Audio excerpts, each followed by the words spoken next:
In the journey of love, learning to let go of your fear and holding on to God is a must. You need to let go of your fears and worries in any relationship before you can get the best out of it. You cannot love wholeheartedly or give your best when fear is in you. It does nothing other than becloud your judgment and make you see reasons why the relationship would not work, why the person may leave you, why you should stop calling the person, why the person is not sincere, and so many other reasons to have fear and suspicion towards the love someone has for you. Living in fear keeps you from attaining and reaching high potentials. It incapacitates you.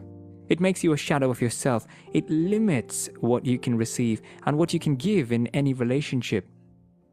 Fear easily controls you, separates you from others, keeps you from making decisions, and leaves you anxious, stressed, and worried. Allowing fear to take over your life and emotions creates a barrier to accepting and reciprocating love. That a past relationship did not work out does not mean there is something wrong with you. It only means you had things to work on and room to grow as an individual, and hopefully you were able to learn and grow like you needed to. That someone said he or she loved you but left does not mean it's your fault. It does not mean you disappointed them in any way. It only means that they had their issues to work on and they needed the space to do it. Love should be given freely, with no expectations in return. Love flourishes in all its glory when it's understood as a two-way of offering and accepting. When we offer love, we are allowing ourselves to be vulnerable. We are offering not only love, but all of ourselves. We are offering qualities and flaws, hopes and fears, dreams and despair. There is a message in that fear. God speaks to us in diverse ways and uses diverse things and medium. Fear is not totally bad. There is a message in it, and we would explore some of the messages conveyed or carried in that fear of letting go, meaning God still wants you both to remain together. 4 signs that fear to let go is God saying you should remain together. Number 1, it's a fear of valuing and not to lose. One of the messages being conveyed to you in that fear is that you should value and hold your partner. Your life purpose and destiny have been bonded together with the person, and you have no reason whatsoever to allow disagreements to come between you. It's a reverential fear, the fear to keep up and not pull down the relationship. Just like the fear a child has to fail and is tensed to study and work hard to succeed in school to avoid beating or scolding from the parent and senior ones.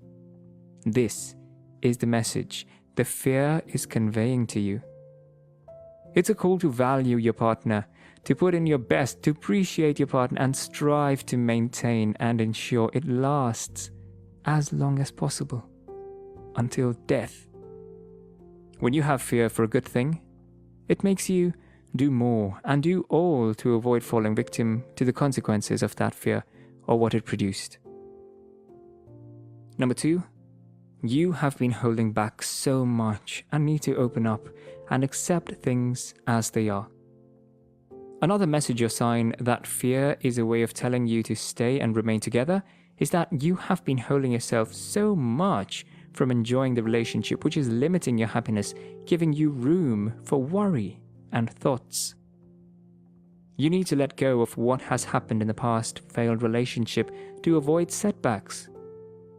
You may indeed have been hurt, but it does not make sense to hold back because of the past failures and incidents. You need to clear your heart, give room and space for this present relationship. The fear you have is a call to free your heart of too many unnecessary things that have clouded it and grow with your new partner God has brought your way. you are actually killing yourself by holding back and having unnecessary reservations about the person God has brought your way. Free your heart and enjoy the moment. Love is meant to be enjoyed and not to be filled with fear and worries. Number 3, you have not been reciprocating love, and it is about dying off. Another sign that the fear you're feeling is a sign to not let go, but to hold on to and remain together in that relationship is that the person is best for you and have done so well in trying to keep the relationship, but probably you have allowed little issues to create distance between you. The distance you have created or are creating is making you realize the worth of the person, and you're so feeling hurt and afraid to lose the person. Forgive yourself and return to your partner. The person is meant for you. Finding someone who loves you and appreciates you despite all is difficult in today's world. Hold on to one God has given you.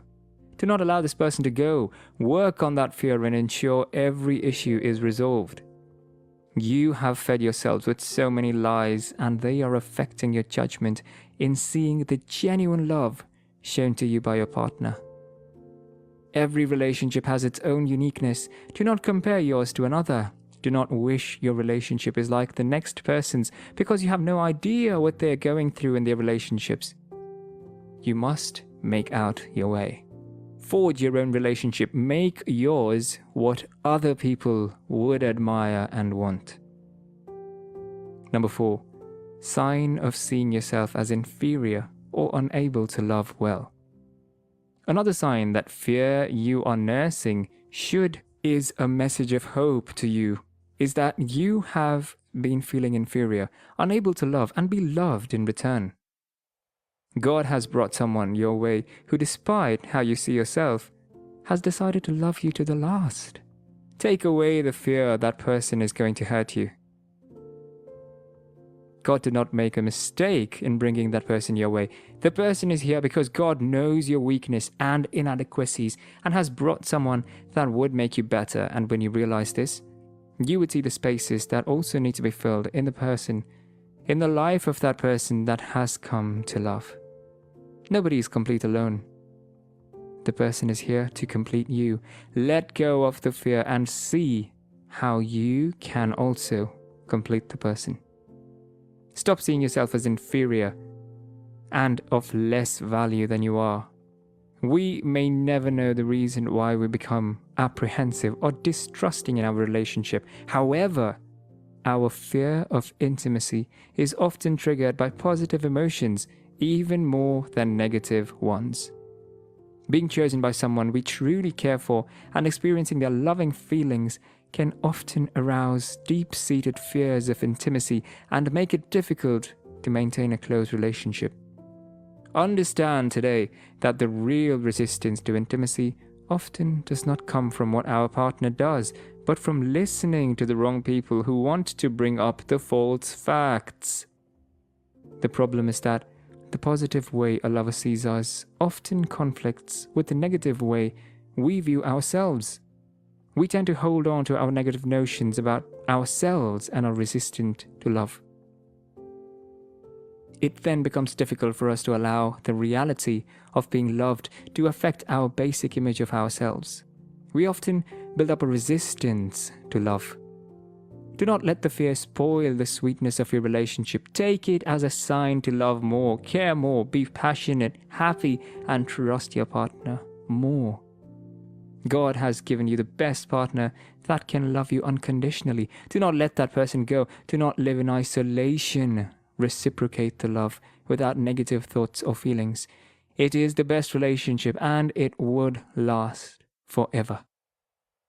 He who finds someone to love and be loved in return has found a good thing and have obtained favor from all.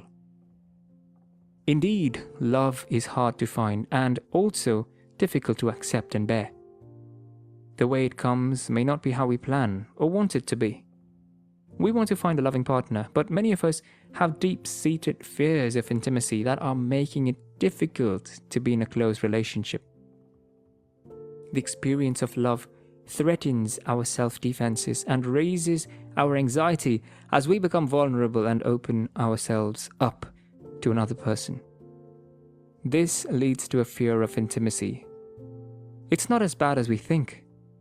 Open your heart and enjoy your relationship.